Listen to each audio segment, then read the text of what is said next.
Muy bienvenidos a todos. Estamos nuevamente en el ciclo de entrevistas de aniversario de Fundación Hipatia. Hoy día tenemos una entrevistada muy especial que vamos a presentar a continuación, pero antes quiero agradecer a todas las personas que hacen posible este ciclo, a Rita Ru, al Mostrador, a Huelco, a todas las personas que nos ayudan a editar el material y hacer posible este ciclo. Estamos felices que cumplimos 7 años en Hipatia y hemos podido entrevistar a personas tan relevantes como la que tenemos hoy día con nosotros, Thais Corral. Hola Thais, bienvenida. ¿Cómo estás? Hola, yo muy bien, mucho gusto y me siento muy honrada de participar de este ciclo de entrevistas del aniversario de 7 años del primer ciclo de Hipatia de 7 años. Así es, así es. Estamos pasando de pantalón corto a pantalón largos. Todavía somos pequeñitos, pero ya pasamos a un estado más arriba. Más expandido quizá de la conciencia. Bueno, Thais Corral es una destacada emprendedora y activista ecológica y social brasileña. Hace 25 años creó una red de 400 radios vivas hasta hoy para dar voz, conectar y fortalecer a miles de mujeres a lo largo y ancho de todo Brasil. Además, es pionera en diversas iniciativas locales y globales que vinculan el fortalecimiento del liderazgo femenino y la protección del medio ambiente, por lo que fue elegida como campeona de la Tierra el 2006 por Naciones Unidas, el más alto galardón por contribuciones al desarrollo sostenible, cambio climático y una vida digna para todos.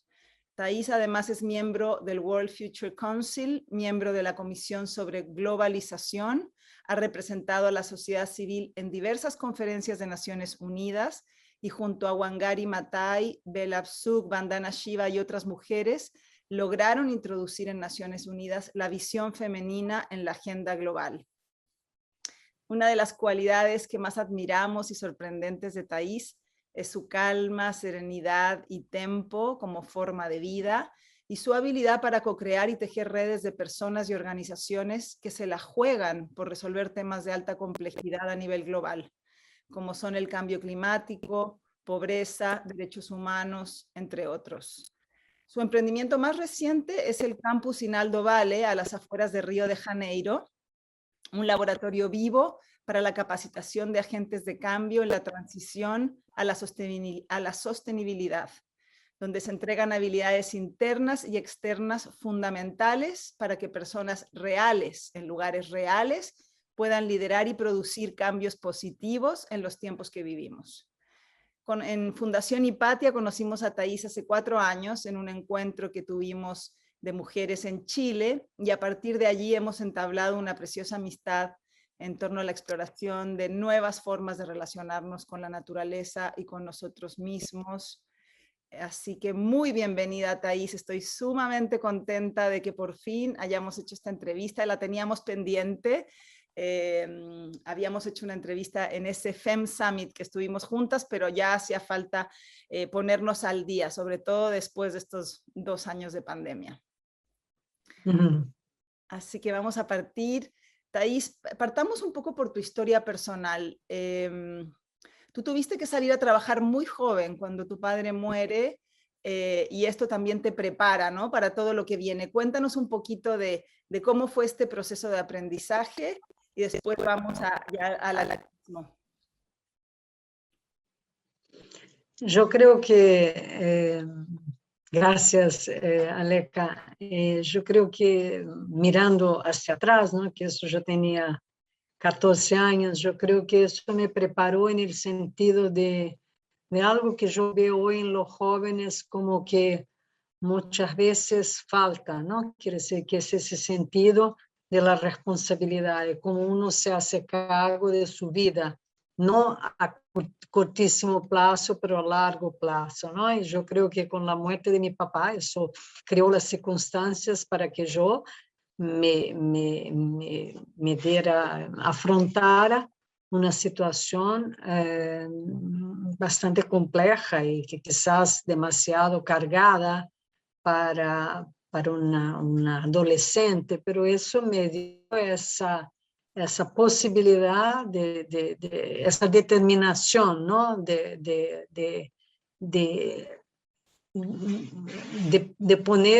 ponerse delante de las cosas y creer que es posible, ¿no? Yo creo que fue el inicio, digamos, de mi descubierta de algo que hoy, mirando hacia atrás, yo lo veo como muy importante, de tener determinación y fe, ¿no? La fe en que hay muchas cosas, cuando uno pone energía, hay muchas cosas que se mueven que, que, que, que, que uno desconoce hasta cuando empieza, ¿no? Cuando empieza hay cosas que se mueven, personas que se encuentran, situaciones que se abren, que uno no conoce hasta que no lo hace. Entonces yo creo que esa circunstancia me ayudó muy joven a tener esa experiencia, a reconocerla como muy valiosa, como un recurso, ¿no? Un recurso humano, ¿no? Claro que sí. Y tú también te formas como periodista y después haces un magíster en políticas públicas en Harvard. Entonces, de esta formación como más académica, políticas públicas, ¿cómo transitas a convertirte en una activista en defensa de las mujeres? Isso passou em Itália, não? Quando eu saí do Brasil, eu vivi acá minha adolescência, minha juventude em la ditadura, não? Em la ditadura militar. Então, era toda uma perspectiva de carreiras muito tecnocratas. Eu estudei na escola de negócios muito conhecida em Brasil, a Fundação Getúlio Vargas, y eran todas personas que tenían como perspectiva eso, hacer carrera en grandes multinacionales o en grandes estatales. Y yo me huí de todo eso, me fui de todo eso y fui a vivir en Italia, donde encontré el feminismo, que me ayudó más que todo a conocerme, ¿no? a reevaluar, a compreender mi historia y a mí mismo y a lo que quería. Entonces, quer dizer, yo me hice activista a partir de una propia búsqueda personal. Y el feminismo vino un poco en ese periodo, cuando yo vivía en Italia y quería reinventarme, reinventar mi carrera, hacer otras cosas, conocer el mundo, y un poco empecé trabajando en ese campo con las mujeres, haciendo entrevistas para periódicos, para medios feministas. Entonces fue todo el inicio digamos, de un campo que yo transité toda mi vida, ¿no? Empezó cuando yo tenía 23 años, hace 40 años, ¿no? Y lo llevé a lo largo de mi vida. Entonces, que sí, fue una, una sincronicidad, pero también algo que me fue dado de nuevo por esa determinación de buscar algo que hacía sentido, porque yo,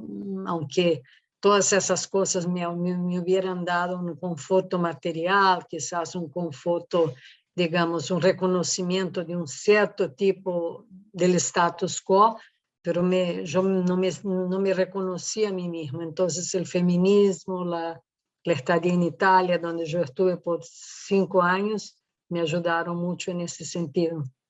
Oye, y siempre me acuerdo de un comentario que me hiciste de que tuviste una tutora muy importante, una feminista muy importante, y lo que aprendiste de ella, ¿no? Y me gustaría saber como lo que aprendiste de ella, de Bella, y cómo ves a las mujeres feministas hoy, si ves que en el fondo han hecho el aprendizaje, lo ves distinto al movimiento de esa época, ¿cómo lo ves hoy? Bien, Bella era una mujer extraordinaria, ¿no? Y lo que yo aprendí de ella y admiré muchísimo en ella era exactamente esa fuerza, ¿no? Nunca ella tenía un no como una respuesta, era siempre posible y siempre esse liderazgo de avançar, onde havia uma oportunidade, ela avançava a partir de uma agenda, que eu diria uma agenda feminina, pero una agenda sobre todo de compasión de lo que verdaderamente hay que hacer, ¿no? Ella era una mujer muy visionaria, muy estratégica y muy verdadera, ¿no? Entonces, todo eso y ver lo que ella lograba así, por esa determinación, fueron muy importantes para que yo perdiera también todos esos receos que uno tiene, que no va a ser aceptado, que no es correcto, que no lo puede hacer, porque Bella, nada de eso pertenecía a su perspectiva. Ella estaba, yo me acuerdo una vez que Wangari había sido encarcerada, ¿no? en Kenia, y ella estaba en una reunión, y ella llamó directamente, cogió el teléfono y llamó a la White House, a la Casa Blanca, para hablar con Bill Clinton, y le dijo, él no atendió, pero quien atendió dijo, mira, es importante que ese mensaje llegue a Bill y que él saque a Wangari del cárcel y dentro de una hora, sí, llamó Bill Clinton del Air Force One, del avión, y habló con Bella, y en 2 horas eso ya había sido hecho, ¿no? Entonces, Bella era así, quiere decir, tenía esas estrategias, esas soluciones muy así, muy repentinas y lograba cosas que uno se imagina como imposibles, ¿no? Yo, como veo las feministas hoy, yo veo de una parte, yo las veo, digamos, lo que se llama hoy el movimiento feminista, yo lo veo un poco, aún con las demandas que son reales, porque las mujeres siguen siendo violentadas, asesinadas, la cuestión del trabajo doméstico sigue siendo invisible, no reconocido. Hay montones de cosas que siguen lo mismo, sino peor, con la crisis económica, con los movimientos de derecha, pero yo creo que hay una narrativa de cómo todo eso viene importado que es fuera de tiempo. Tanto es que es difícil que la nueva juventud, que los jóvenes se conecten, porque creo que todo eso viene mucho de una perspectiva de reclamación, quiere decir, de pensar que el mundo no me vio y que nosotros tenemos de los derechos. Y creo que hoy el mundo es mucho más complejo, no hay un grupo contra otro, yo creo que hay toda una situación, digamos, a la vez manipulada, pero a la vez también de la cual somos también responsables, porque nos dejamos, quiere decir, llevar por las soluciones fáciles, ¿no? Que yo creo que es un poco lo que pasa al mundo. Todos te cuentan una historia fácil y tú la crees y quieres seguir y ya das el crédito y la valoración a eso. Entonces yo pienso que el feminismo hoy podría tener un papel, digamos, de ocupar un espacio, un hueco, digamos, de más relevancia. Y yo hoy creo que no es tanto de palabras o de reclamar, pero sí de hacer de una manera distinta, acoger de una manera distinta, cuidar de una manera distinta. Pero eso requiere energía, requiere un otro tipo de postura, ¿no? Quizás que requiere más proactividad, porque creo que hoy todo lo que es real, que tiene actividad, la gente lo reconoce, porque son tan grandes los huecos y los gaps, ¿no? Que hay en todas las áreas, que cuando existe una acción consistente, real, verdadera, que no es manipulada, que no es mentirosa, la gente lo reconoce, si no a nivel global, por lo menos a nivel local, ¿no? Sí, sin duda, sin duda. El gran desafío del movimiento feminista hoy es hacerlo distinto a como fue hecho en los 60, ¿cierto? Y salir de la bipolaridad o del solamente del reclamo, solamente de la lucha o de la demanda, estas narrativas también de binarias, ¿cierto? De que se ponen en contra unos con otros. Así que en ese sentido, tú siempre hablas de las habilidades femeninas para enfrentar el cambio climático. Entonces, ¿cuáles son estas habilidades femeninas que me imagino pertenecen tanto a hombres como a mujeres y a todas, a todos los sexos, a todos los seres a los que te refieres que tenemos que desarrollar? Yo creo que yo creo que hay dos habilidades femeninas, obviamente hay muchas, ¿no? Pero hay dos que yo todo el tiempo las veo, las reconozco, las veo en Sinal, las veo en tantos sitios y inmediatamente ellas transmiten, ¿no? Algo que para mí hoy es muy importante. Yo creo que hay esta capacidad de ver las cosas, ¿no? De ver las cosas en su integridad, aunque pertenezcan a campos distintos, ¿no? Entonces, tú tienes, a veces estás trabajando sobre algo que es muy técnico, pero las mujeres logran ver cosas que están alrededor de eso, quiere decir, las personas, la limpieza del lugar, digamos, si hay las cosas que humanamente son muy, para los seres humanos son muy importantes, o sea, esa capacidad de sentir que no somos solo máquinas, pero que también somos esta cosa compleja que son los seres humanos, ¿no? Quiere decir, y la otra cosa yo creo que es que son articuladas, ¿no? Pero es esa capacidad de cuidar de las cosas, de ver que una cosa necesita un cuidado y de disponerse a hacerlo, ¿no? Quiere decir, de ver y poder y hacer. Y eso yo veo todo el tiempo en las mujeres, quiere decir, y veo menos en los hombres porque, digamos, es como que los hombres, digamos, el masculino, lo que sea, pero es una habilidad, tiene esta cosa de mirar a un aspecto y todo el resto se queda afuera, ¿no? Y el cuidado, no sé, muchas veces no se les ocurre que sea necesario o no se preguntan. Y creo que para el cambio climático, para esta grande crisis que tenemos, yo cuando pienso, cuando veo, ¿no? Cuando veo películas como esa esa que está en Netflix, esa Mira hacia arriba, ¿no? Quiere decir esa sobre el cometa, que es esa metáfora del cambio climático y todo eso. Yo pienso adelante de algo que es inexorable, ¿no? Porque verdaderamente ya sabemos que es muy difícil vamos a cambiar, pero ¿qué es lo que puede hacer uno? ¿Cuál es lo que está al alcance de uno? Y solo me viene una respuesta, una palabra que es cuidar, cuidar, cuidar. Porque si todos empiezan a cuidar, las cosas pueden irse, es como que un efecto, un triple efecto, ¿no? Quiere decir, un efecto de contagio. Sí. Porque yo veo, quiere decir, yo estoy hace 10 años acá en Sinal y siempre, digamos, siempre, sobre todo ahora durante la pandemia, yo no hice otra cosa todos los días. Cuidar, cuidar, cuidar, cuidar de los animales, cuidar de las personas, cuidar de las cosas que tienes delante. Claro que eso es cansativo, porque a veces tú ves muchas veces toda esta cosa humana de la falta de presencia, de la falta de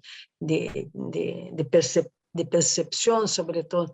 Pero yo veo que es increíble cómo energéticamente eso tiene un poder muy fuerte, ¿no? Porque todas las cosas se van de alguna manera, es como que hay un campo de frecuencia invisible que se va expandiendo y sin que pase necesariamente por la decisión, quiero hacer, no quiero hacer, voy a hacer, las personas se van sintiendo mejor y eso va abriendo el campo, el espacio para un cambio, porque ¿de dónde vamos a cambiar? No es por una prescripción, ni por un dogma, ni por nada de eso, va a ser a partir de un sentimiento, ¿no? Entonces yo creo que las mujeres tienen esa capacidad y no creo que eso tenga que ver con educación o con liderazgo reconocido, tiene que ver con creer en esta cosa que tenemos adentro, ¿no? Que viene con la maternidad, pero que viene de una cosa casi que biológica,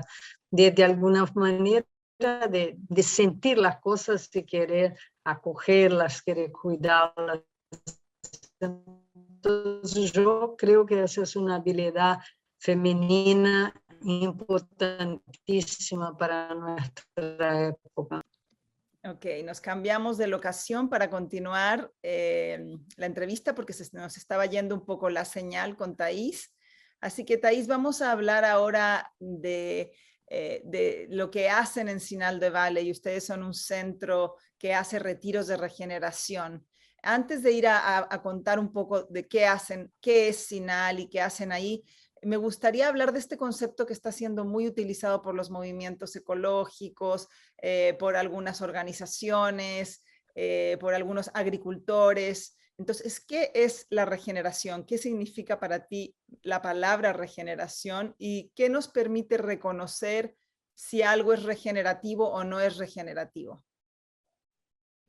Bien, yo te voy a dar una respuesta bastante simple porque es la forma que, no soy solo yo, mucha gente se habla de esto, pero para mí, digamos, la diferencia entre la sustentabilidad, ¿no? El desarrollo sostenible que fue tan, digamos, importante y aparente, revolucionario hace 30 años, ¿no? 35 años, y la regeneración es que la sustentabilidad era, digamos, un pensar a largo plazo, pero como que una meta y esta idea de dejar las cosas de la misma manera, dejar los recursos de la manera que uno encontró para las próximas generaciones, de manera que, quiere decir, una cuestión ética y moral, ¿no? Y la regeneración para mí es algo más práctico, o sea, es dejar lo mejor de lo que uno ha encontrado. No importa cuánto, digamos, es lo que yo decía de esa capacidad. Yo creo que la regeneración, la sustentabilidad, yo la veo más como, digamos, masculina en el sentido que tú ves la cosa grande y dejar el planeta, eran siempre grandes planes, las propuestas, los números, y después pasó muy poco, ¿no? La regeneración es el cotidiano, es lo que uno puede hacer hoy para mejorarlo un poco más. Es en inglés como se dice, making things better, ¿no? Quiere decir, aprimorar lo que uno puede de lo que por donde uno está, empezar de lo que uno está y mejorar. Y cuando uno dice mejorar, mejorar a partir de un propósito de vida y no de un propósito de autocentrado. Es, digamos, esa transición del autocentramiento para el ecocentramiento. Es mejorar para el planeta, para el otro, para sí mismo, para tu propia salud, para tu propio cuerpo, ¿no?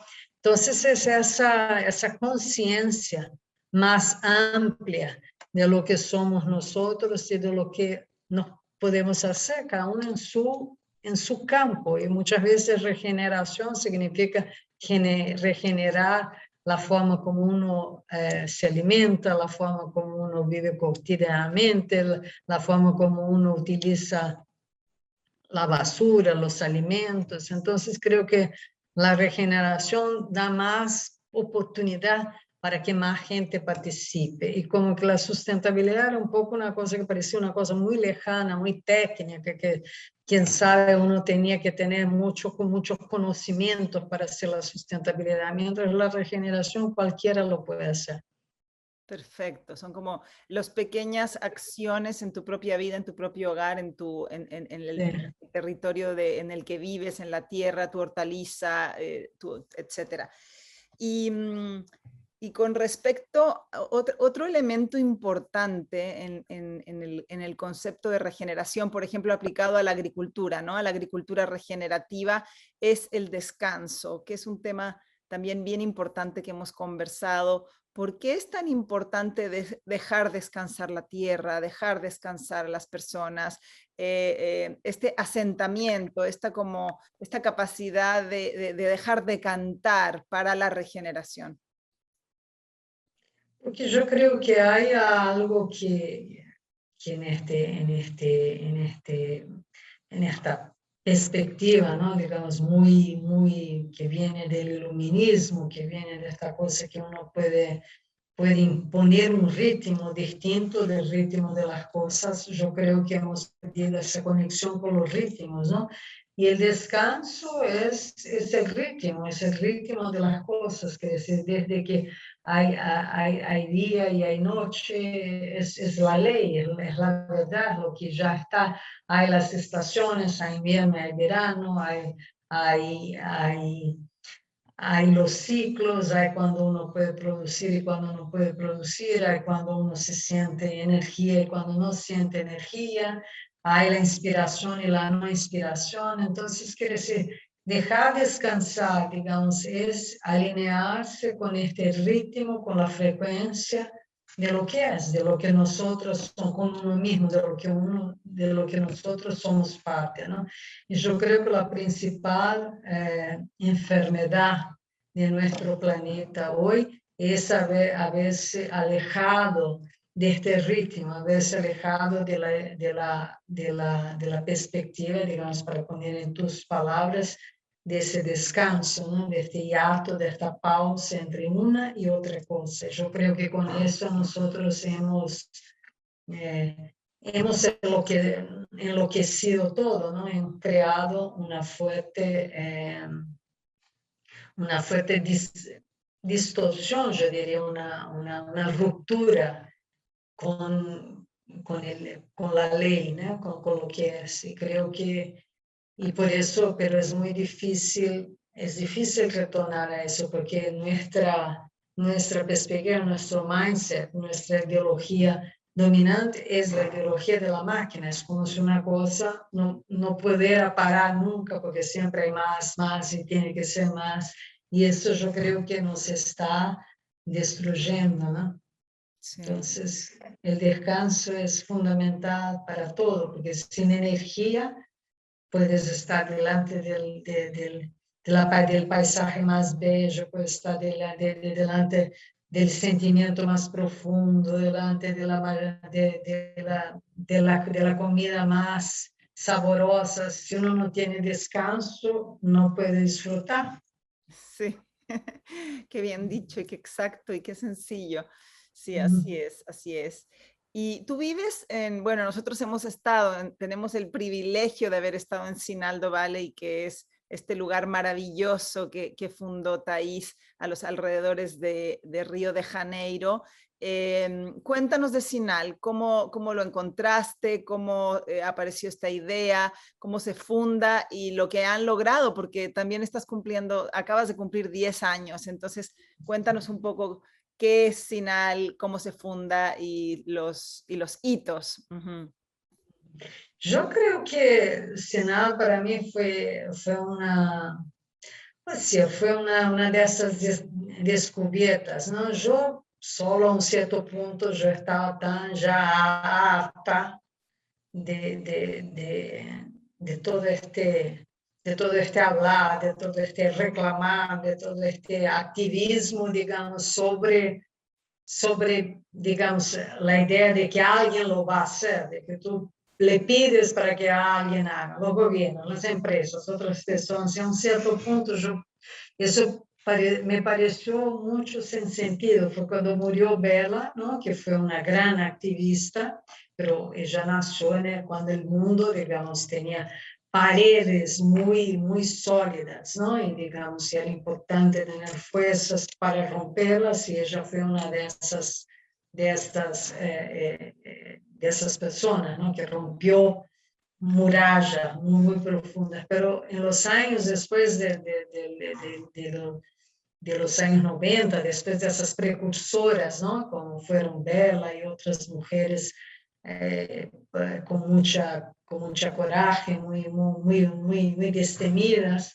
Yo creo que el mundo es más complejo, ¿no? Quiere decir, no es solo romper barreras, es también ocupar los espacios, de qué manera uno ocupa, qué es lo que uno hace, qué ejemplos da. Quiere decir, es un poco una mezcla de esto que yo creo que en el siglo XXI el ejemplo es fundamental, porque el ejemplo es un poco como uno cataliza todas esas, digamos, tanto las cosas buenas que hemos logrado, que decir que no se puede decir que la tecnología es mala, que la conexión que tenemos hoy es mala, todo eso tiene puntos muy positivos que no existían antes, ¿no? Quiere decir que uno puede movilizar muchos recursos con mucha facilidad. Y yo empecé a sentir que, mismo que fuera una cosa pequeña, ¿no? Porque cuando uno hablaba de estos planes, de la sustentabilidad, de los impactos, eran todas cosas tan grandiosas que obviamente no una persona, pero ni un gobierno lo puede hacer. Pero yo empecé a sentir que algo pequeño me cativaba poder ser una catalizadora, ¿no? Poder ser una reunidora de esa posibilidad, ¿no? De crear un lugar donde personas que tuvieran la misma intención, ¿no? Una comunidad intencional, ¿no? Como se dice en Estados Unidos, intentional community, ¿no? Que sea juntar gente que tenía sentido de la misma manera y todo, y hacer algo con la tierra, que es en algún lugar físico, que tuviera tierra que es real, que tuviera insectos reales, que tuviera animales reales, que tuviera los obstáculos reales, no un lugar, digamos, una gated community que tú haces un experimento así, pero un experimento, digamos, de las cuestiones reales de nuestro tiempo. Y así encontré este lugar, que es afuera del río, pero es en la zona, digamos, metropolitana, es, digamos, en los suburbios, que es donde vive la gente que es trabajadora, no es, sino no está en un lugar, digamos, de gente afluente, está en un lugar de gente de bajo rédito, trabajadoras, evangélicos, todas esas cosas que de alguna forma están muy distantes de los espacios donde yo transité durante muchos años en la ONU, aquello. Pero creo que todavía es un gran aprendizaje, ¿no? Digamos, de todos los leyes, de todas las camadas que son necesarias atravesar, digamos, que son condiciones que uno tiene que envolverse, que mirarlas, que aceptarlas, que reconocerlas, que respetarlas. Fueron así, quizás era algo que hacía parte, digamos, de este último proyecto de mi vida, ¿no? Porque yo hice varias cosas en varios sitios en Brasil, la red de radios, las grandes reuniones, las grandes movilizaciones, pero este es un lugar contenido, ¿no? En una nubagem que está en una zona de transición. Y no sé, yo creo que también yo no tenía mucha idea si era aquí, si era allá. Las cosas se fueron dando, no sé cuánto fue una elección o fue una percepción y algo que se fue abriendo, ¿no? Digamos, a partir en la medida en que las cosas se aclaraban para mí, también se abrían posibilidades hacia afuera.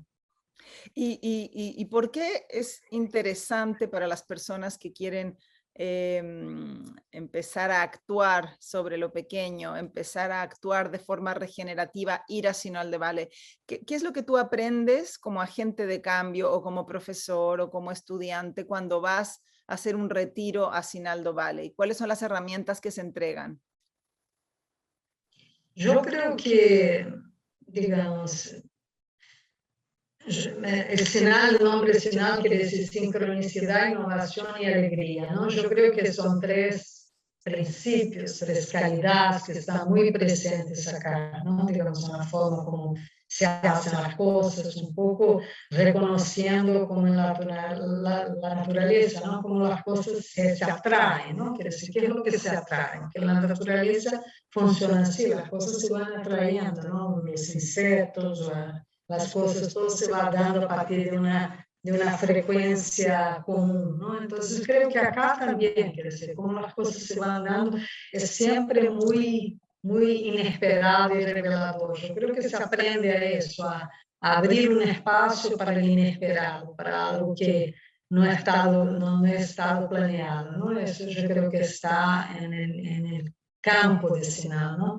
Después yo creo que está la innovación también, porque Sinal es un lugar de innovación, más que de innovación específica de una tecnología que se ha creado, pero cómo se combinan saberes, ¿no? Yo creo que nuestra principal innovación es combinar saberes, gente que llega con algo que sirve, que es muy específico, y acá empieza a encontrar cómo esto entra en un espacio como ese, porque yo creo que esa es una innovación de forma muy importante en este momento que vivimos, porque ninguna situación, primero que las situaciones son dinámicas, y aunque un estudio o una survey o lo que sea haya demostrado que hace 2 años ese necesitaba de tales herramientas, las cosas cambian y puedes llegar con esas herramientas y ya no es más lo mismo, no se necesita de esta manera.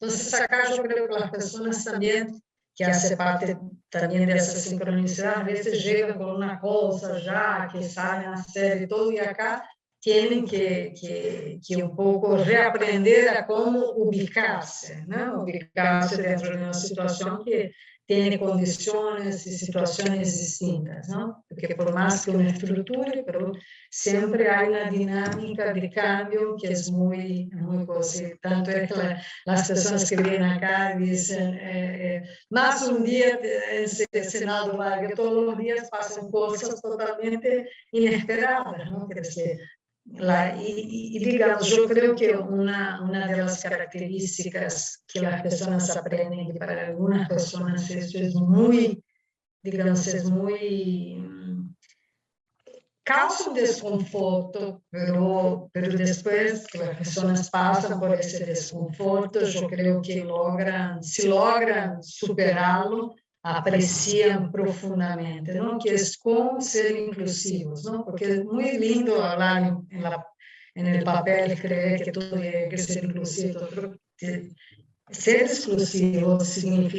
inclusivo significa salir de tu mindset, ¿no? Y abrirse a lo que está, a esa presencia. Y creo que las herramientas espirituales son muy importantes, pero para mí, lo más, digamos, transformador es cuando eso se da en la práctica, ¿no? Entonces, que es cuando se da en la práctica y hay un seguimiento para que las personas de alguna manera entiendan eso, lo reconozcan, ¿entiendes? Entonces es algo vivo, ¿no? Quiere decir, yo creo que la experiencia final es viva. Y hay el factor de alegría, que yo creo que desde que yo llegué acá ya había alegría, yo no sé de dónde vino, pero siempre hubo acá alegría, y tanto es que está un poco en todas las personas, siempre hay una cosa jovial acá, hay una alegría en el aire, y creo que viene de esta cosa de la inclusión, porque la inclusión es un proceso alegre, porque es una reconexión que muchas veces está muy aplastrada, ¿no? Porque queremos controlar, queremos hacer acelerar, controlamos todas las variables, que eso no entra, el otro no entra, el otro no entra, ¿no? Y ahí se queda una cosita ahí que uno tiene que mantener con toda fuerza, entonces en eso pierde una energía de expansión que es la energía de alegría. Ok, Thais. Te quiero preguntar, he observado en los retiros que tú haces y en las charlas que das, que tienes una forma de hablar, de acoger y un uso del lenguaje y un cuidado del lenguaje muy especial. Tienes mucha atención a las narrativas que utilizas para crear espacios o para crear momentos, etcétera. ¿Cuál es la importancia de que nosotros, perdón, observemos nuestras narrativas y transformemos nuestras narrativas para el cambio, para generar otras circunstancias? Bien. Las narrativas, ¿no? digamos, transmiten, comunican una forma de ver el mundo, nuestra forma de estar y de mostrar al mundo, al otro, de dónde viene uno, ¿no? Entonces yo creo que hablamos mucho del cambio de paradigma, pero suele que usamos mucho palabras y conceptos que hemos aprendido, pero que son del pasado. Entonces traducir las nuevas narrativas, y son situaciones que todavía las estamos experimentando, ¿no? Porque en verdad o la forma de traducir lo que está pasando, la forma de comunicar con otros, es un poco un experimento, un invento de este momento. Entonces, es muy importante que uno busque hablar desde lo que uno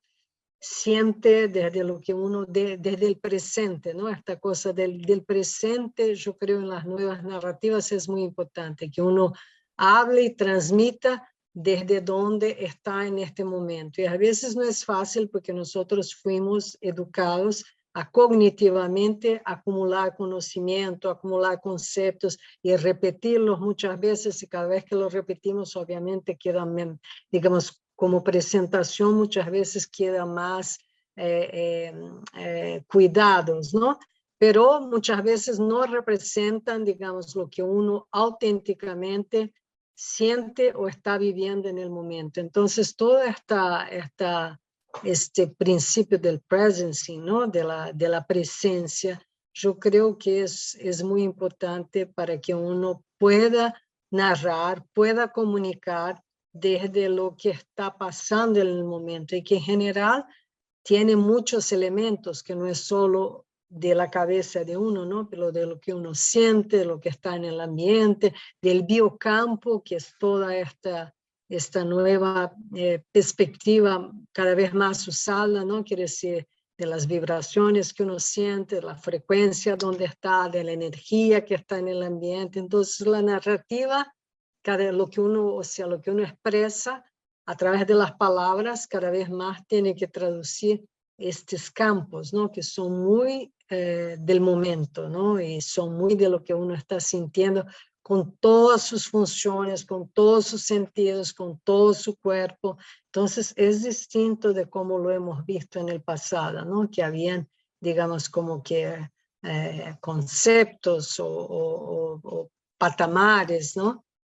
De donde uno partía para hablar de uno. Yo creo que la academia y todo eso, la educación, es toda muy, la que hemos recibido, está muy basada sobre eso, ¿no? Pero como uno puede poner todo ese conocimiento, porque no es apagarlo, que uno hace parte de uno, pero cómo puede poner todo eso a servicio de lo que está pasando en el momento, ¿no? De lo que uno siente, y es capaz muchas veces de empezar por un ángulo muy distinto, y a veces eso me pasa, quiere decir que yo empiezo desde puntos que totalmente que me ocurren en el momento, por el contexto, por una lectura, un sentimiento, lo que está pasando, ¿no? Entonces Y de lo que la situación requiere. claro, te tomas de tu sensación interna, ¿cierto? Exacto. Para crear la narrativa, el campo necesario. Y en ese sentido, ¿cuáles son las prácticas de autoobservación o de meditación o de conexión con la naturaleza que tú tienes habitualmente para estar en contacto con esas narrativas o con esa frecuencia, y que recomendarías a las personas que practiquen o que hagan? Yo creo que esa cuestión de las prácticas tiene que ser mucho una cosa individual, algo que te conecte, ¿no? Para muchas personas es muchas veces estar en la naturaleza, para otras es trabajar con las manos, ¿no? Quiere decir hacer cosas crochet o macramé o cosas que para otras es trabajar la tierra, la arcilla, para otras es plantar. Lo importante es que uno salga de esta función que es tan predominantemente presente en nuestra educación, en nuestra situación, en nuestra sociedad, que es pensar racionalmente, decidir racionalmente, y la meditación, la que es conocida, te saca de eso a través de la respiración, a través de una sensación del cuerpo, de los centros de energía, ¿no? Pero del cuerpo, pero yo creo que pueden ser muchas cosas. Lo importante es que uno se conecte y esté presencialmente con todo su cuerpo, con todo su ser presente para alguna cosa, porque eso yo creo que eso hace inmediatamente que tú abras un espacio interno que te nutre y te nutras, sea del ambiente, sea de lo que estás haciendo, y salgas de esta forma tan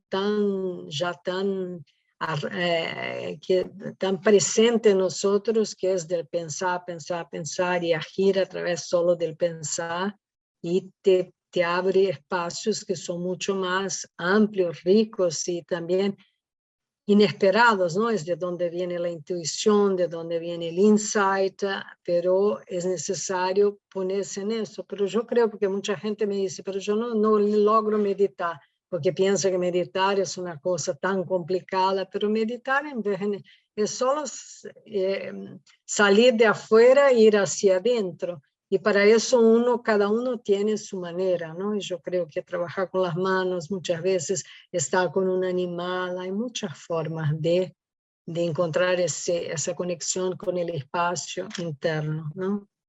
Sí, claro que O sí. nuestro espacio interno. Sí, sí, sí.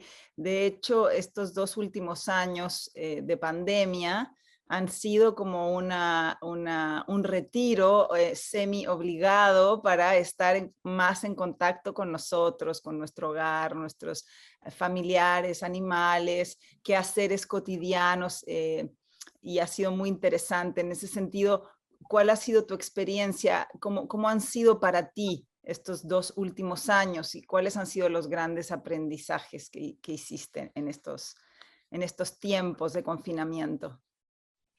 Yo creo que se conecta mucho con la pregunta anterior, ¿no? Porque yo creo que al no poder hacer las cosas que uno tiene hábito de hacer, ¿no? Nosotros todos tenemos hábitos ya muy arraigados en nuestro sistema, ¿no? Que si uno que le parece que son imprescindibles, pero en el momento que uno no los tiene, como pasó en la pandemia, ¿no? Que de un momento a otro no podíamos, muchos de nosotros no podíamos más salir, no podíamos más hacer las cosas que son nuestros hábitos, nuestras distracciones. Y entonces para mí fue mirar hacia una oportunidad de hacer cosas que eran muy importantes, quizás yo no las veía como fundamentales, pero fue mucho un espacio de hacer limpieza, de sacar cosas que no eran esenciales, de mirar hacia qué es lo que uno puede, cómo que uno puede sacar cosas para tener más tiempo para lo que es importante, ¿no? Que es verdaderamente estar presente para uno mismo, estar presente para otra persona, estar presente para el planeta, y hacer de esta jornada que tenemos acá en la Tierra algo de significativo, pero no para el futuro, para el presente, que cada día sea verdaderamente algo que valga mucho la pena, ¿no? Y yo creo que la manera que vivíamos era una manera que siempre estábamos, muchas cosas que eran muy importantes, era como si no tuvieran urgencia, ¿no? Y yo creo que la pandemia nos dio ese sentido muy fuerte del tiempo y de las cosas que uno no controla. Entonces, quiere decir, todo lo que es importante lo tenemos que hacer hoy, porque puede ser que mañana o en más de una hora no esté presente de las personas, de las situaciones, de lo que uno puede hacer. Esta presencia de nuestra conexión con el tiempo, ¿no? Con nuestro tiempo de vida, con nuestra energía y con lo que está pasando y con lo cual, en el cual lo podemos involucrar, porque hay muchas cosas sobre las cuales vivimos eso. Uno no tiene control, entonces si tú dejas una cosa que es importante para un otro año, ¿y qué va a pasar en ese otro año? Entonces para mí fue mucho, digamos, que yo ya tenía esa conciencia, pero la pandemia como que me llevó mucho a eso. Yo vi muchas cosas que han pasado con las personas que perdieron entes queridos, ¿no? Y quiere decir, y todo eso te hace pensar el cuánto es importante, el cuánto tenemos que vivir la vida como a partir de lo que es esencial, importante. Yo el otro día oí una forma muy interesante de poner eso, que es decir, teníamos la inteligencia intelectual, ¿no? Que es la inteligencia predominante en el mundo que vivimos, que es de racional, de distinguir, de elegir, de todo lo que lo hacemos con la mente, con información y con todo eso. Una inteligencia emocional que fue muy fuerte, muy presente en estos años, ¿no? Quiere decir de cómo uno se relacione con el otro, de cuando, cómo dice las cosas, cómo habla mucho, está mucho, digamos, cómo uno cómo uno puede caminar en las complejidades de las relaciones, ¿no? Pero hay otra inteligencia que yo creo que tuvo un sentido central y que yo creo que surge exactamente de la pandemia y de ahora por adelante, que es la inteligencia espiritual. Y esa inteligencia espiritual es saber que quiere decir todo es eterno y todo es muy impermanente, ¿no? Quiere decir los momentos, nuestra vida, la vida de las personas, nuestros encuentros, todo es muy impermanente, pero aún así, digamos, hay un campo espiritual que es para siempre. Pero entonces, ¿cómo uno lidia con esta cosa con esta cosa que al mismo tiempo cultivar esa posibilidad, esa presencia, esa conexión eterna y al mismo tiempo vivir todos los momentos en esta vida, ¿no? Como esenciales para lo que uno puede hacer, ¿no? Por sí mismo, por el otro y por el planeta. Qué lindo lo que dices, Thais. Estamos 100% de acuerdo en Fundación Hipatia en que la inteligencia espiritual va a ser, y la inteligencia del corazón va a ser la inteligencia más relevante para el siglo XXI. Y en base a esta nueva conciencia, ¿cierto?, que ha emergido en todos nosotros durante la pandemia, ¿cuáles van a ser tus siguientes pasos? ¿Cómo, me imagino que también quizá cambiaron algunas cosas en tu centro de regeneración en Sinaldo Valley? ¿Cómo ves el futuro de Sinaldo Valley? ¿Hacia dónde va? ¿Cuáles son sus objetivos? ¿Qué es lo que quiere desarrollar? Un poco para invitar a las personas que quieran conocer tu centro, como ir para allá, a qué vamos a Sinal y a qué va, hacia dónde va Sinaldo Valley de ahora en adelante. Sí, yo creo que la primera cosa, ¿no? Yo siempre tuve digamos, esta pulsión, pero yo creo que desde la pandemia y ahora más que nunca en Sinal, eso se torna muy esencial, ¿no? Es que todo lo que se haga acá se ha hecho desde un punto de vista, digamos, de este nuevo paradigma, desde esa inteligencia espiritual, desde una conexión más profunda, ¿no? Porque vemos que aunque todos hemos vivido esta pandemia y hemos visto como todo es impermanente, como han pasado cosas totalmente inesperables y todo eso. Yo creo que la mayor parte de las personas sigue queriendo volver al pasado, que sigue queriendo negar que estamos en una época de profundo cambio, que es necesario prepararse para eso, ¿no? Prepararse a nivel de salud, física, espiritual, emocional, todo eso es esencial. Hemos tenido ya un señal fuerte, y porque eso no va a parar. Yo creo que todas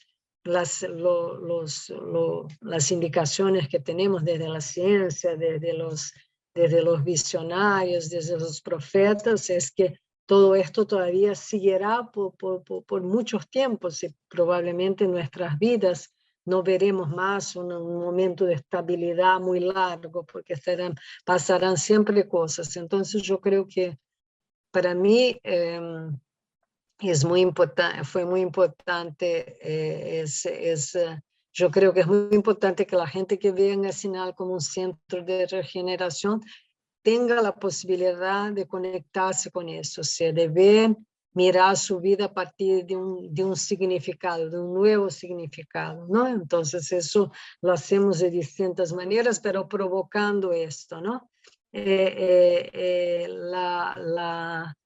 La otra cosa es mucho, estamos en la cosa de la reforestación, de trabajar a nivel del territorio, porque yo creo que aunque los problemas sean de magnitud global, cada uno de nosotros que pueda tiene que hacerlo en un nivel de un punto, ¿no? de un territorio, de una cosa más chica, donde pueda realmente cuidar de los recursos, cuidar de las personas, cuidar de las relaciones, cuidar de cómo las instituciones pueden participar sin destruir las cosas, porque yo veo que las instituciones destruyen también, están para cumplir ciertas funciones, pero terminan destruyendo mucho, ¿no? Y creo que la otra cosa es estar todo el tiempo, quiere decir, cuidando a las personas que están acá, quiere decir, trabajando mucho con nuestro equipo, haciendo con que ellos sean los verdaderos, se reflitan estos cambios que queremos transmitir, y ayudarlos a hacer esta transición también.